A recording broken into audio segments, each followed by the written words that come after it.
ẹ̀yin ìjọba Egbawa o Lobanika tí ń fi kú tírẹ́tì Kabisanra o lórí ọ̀rọ̀ Imam àgbà ilẹ̀ Ogbomoso. Ìjọba orílẹ̀-èdè Nàìjíríà ẹ bá wa pè Lobanika wípé ibo ló ti rí bọ tó ní kọ́yìn fún Kabisanra. Lobanika ó máa sáyé undertaking 80 years nǹkan kan ò gbọ́dọ̀ ṣe Kabisanra o. Ìjọba ìpínlẹ̀ Ọ̀yọ́ ẹ bá wa pè Lobanika ibo ló ti rí àdá àti ìbọn tó ní kí wọ́n fi ṣe ọṣẹ́ fún Kabisanra. Ṣé ẹ ti fúnyàn láṣẹ láti lè kọ̀ gúnyàn ní gò tàbí ṣáyàn ládàá tàbí gúnyàn lọ́kọ̀ tàbí gúnyàn ní ọ̀bẹ? Mo wá ń sọ fọ́lọ́run lọ́la alẹ̀ tó ń ṣú lọ yìí wípé ṣùbẹ̀ṣùbẹ̀ lórí ọ̀rọ̀ tó sọ yìí ó máa ti ká àbámọ̀ bẹnu. Àwa ló yẹ kó pè ní òwúyẹ́ aṣòro sọ bí ọ̀rọ̀ torí pé àwíkòǹkò làwa o a máa sọ lójú ọlọ́rọ̀. Lobanika mo wá fi àkókò yìí sọ fún ẹ wípé tó bá wọn ọlọ́run ọba ìyọ̀nba ọdún tó kù kó lò ní ayé yìí ó ní lò nínú ìrọ̀rùn ó máa lò ní ọgbà ẹ̀wọ̀n torí pé ó ti fẹnu kọ́. Òkodoro Yorùbá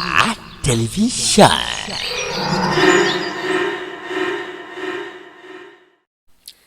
Ẹ káàárọ̀ ẹ káàsán ẹ káalẹ́ ní ibi gbogbo tí ẹ ti ń wò wá ìkànnì Òkodoro Yorùbá tẹlifíṣàn ibẹ̀ gangan náà ni ẹ já sí abẹ̀yìn arọ̀ yìí pé bí ẹ ṣe ń bá wa wo àwọn fọ́nrán yìí ẹ má bá wa subscribe sórí àwọn ẹ̀rọ ìkànnì ayélujára wa lórí Facebook wa wà ní Cubase Master bracket Òkodoro Yorùbá tẹlifíṣàn lórí TikTok Òkodoro Yorùbá tẹlifíṣàn lórí Instagram Òkodoro Yorùbá tẹlifíṣàn lórí YouTube Òkodoro Yorùbá tẹlifíṣàn ẹ sì má gbàgbé láti tan notification button yín sílẹ̀ nítorí àwọn fọ́nrán mi tí ó máa jáde kẹ́sì máa bá wa like ẹ má bá a share ẹ má bá a comment kẹ́sì máa bá a pín àwọn fọ́nrán yìí ojú tẹ́ fún wa kò ní fọ́ etí tí ẹ fi ń gbọ́ wa kò ní di ẹ ṣeun bí ẹ ṣe ń tẹ̀lé wa ẹ̀yin èèyàn wa ajáde wálé ní láti wá ké gbàǹjarè fún gbogbo ẹ̀yin ọmọ orílẹ̀-èdè Nàìjíríà nílé lóko lẹ́yìn odi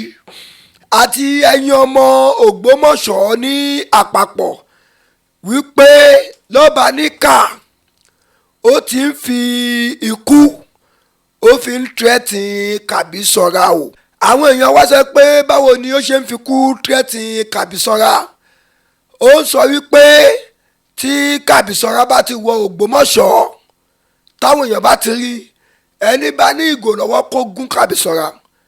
ẹni bá ní àdá lọ́wọ́ kó ṣá ẹni bá ní ìbọn lọ́wọ́ kó yìn lù Kabisanra. Èmi ń rọ ọmọ Ògbómọ̀ṣọ́ tó bá bá Kabisanra pàdé nílùú Ògbómọ̀ṣọ́ tó jẹ́ tó wọ Ògbómọ̀ṣọ́ tó wá faraare lọ ọmọ àlè ni ẹni tó bá ṣe òkùnfà wíwá rẹ̀ ẹlùmọ́lúlù tọ́lọ̀ wọn bá mú wọn kán rìlíìsì ọ̀tá àbọn wọn kúkú ti sọ wípé we are sitting on gunpowder ẹ ò mọ̀ wò ní parí. Kabisanra, this is the last one I'm going to give you. Apology ọ̀ràn. Òun fi kú tírẹ́tìn Kabisanra SUBERU Lobanika aláìmoore nìyí o ẹ̀yin ọmọ Ògbómọ̀ṣọ́ tẹ́ ẹ jẹ́ ọ̀dàlérú tẹ́ ẹ jẹ́ bàṣẹ̀jẹ́ òbítìsónú ẹ̀rùn aláìmoore nìyí torí Kabisanra ló jẹ́ kárí ojútùú ọ̀rọ̀ nílùú Ògbómọ̀ṣọ́ àti àwọn blọ́gà tí wọ́n dá àwọn èèyàn wa tí wọ́n ṣe tọ́ka sí àwọn tí kì í ṣe ní ibi tí ń pọn mọ́ lọ́wọ́ blọ́gà tí wọ́n yàtọ̀ sí àwọn àparò blọ́gà l'Ógbómọ̀ṣọ́ àwọn ni wọ́n jẹ́ kí arójútu ọ̀rọ̀ yìí tí ó bá ṣe ń jẹ́ tí wọ́n ń gbé síta tí wọ́n ń gbé síta tí wọ́n ń gbé síta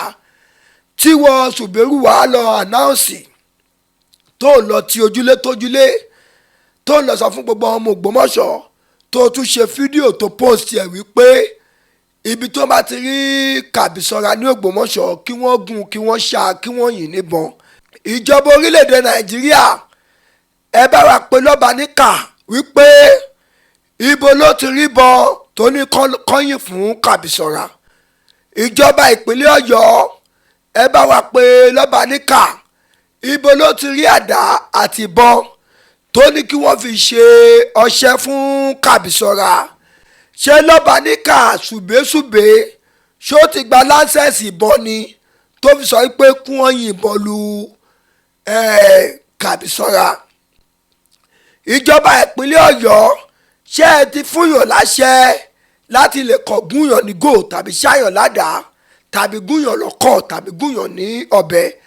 nítorí pé Lobanika ọmọ ìpínlẹ̀ Ọ̀yọ́ ti ìlú Ògbómọ̀ṣọ́ òun ló sọ fún gbogbo ará ìlú Ògbómọ̀ṣọ́ wípé kí wọ́n gún Kabisanra kí wọ́n ṣá kí wọ́n yìn níbọn kí wọ́n gún ní ọ̀kọ̀ kí wọ́n gún ní ọ̀bẹ. Lobanika mo wá fi àkókò yìí sọ fún ẹ wípé tó bá wọn Ọlọ́run ọba ìyọ̀nba ọdún tó kù kó lò ní ayé yìí ó ní lò nínú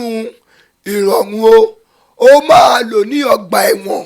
torí pé o ti fẹnu kọ́ ọlọ́pàá máa gbé ẹ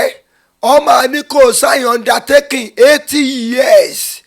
sásìkò tá a wà yìí nǹkan kó o gbọ́dọ̀ ṣe Kabisanra o. Lobanika ó máa sign undertaking 80 years nǹkan kó o gbọ́dọ̀ ṣe Kabisanra o kó o gbọ́dọ̀ fẹsẹ̀ kọ́ o orí ò gbọ́dọ̀ fọ́ Kabisanra o ẹ̀dọ̀ ò gbọ́dọ̀ dúró. Mo wá sọ fọ́lọ́run lọ́la alẹ̀ tó ń ṣú lọ yìí wípé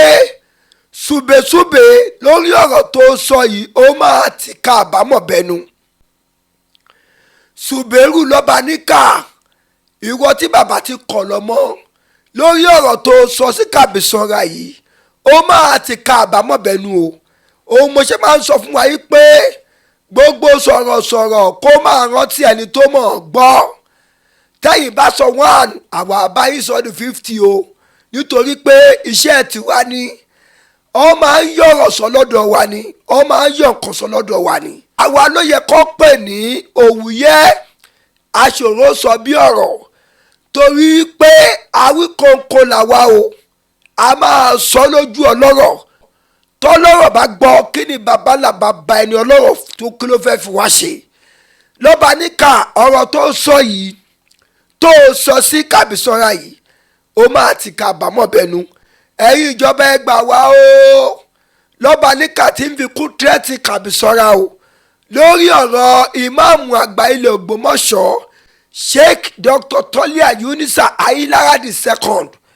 Imam àgbà fún gbogbo wọn nílẹ̀ Ògbómọ̀ṣọ́ àti ọba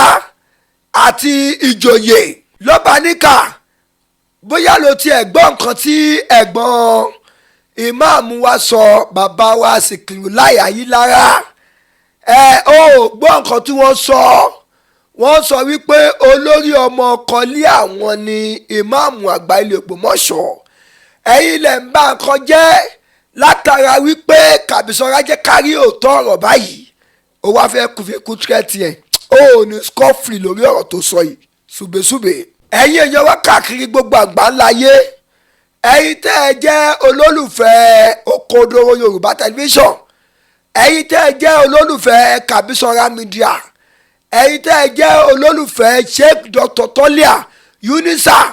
ẹ bá wa dìde lórí ọ̀rọ̀ tí ṣùbẹ́ṣùbẹ́ tó sọ yìí o tó ní ó máa gún Kabisanra ó ní wọ́n máa ṣá Kabisanra ó ní wọ́n máa yìnbọn lu Kabisanra. Ọ̀rọ̀ mi ò ní ju báyìí lọ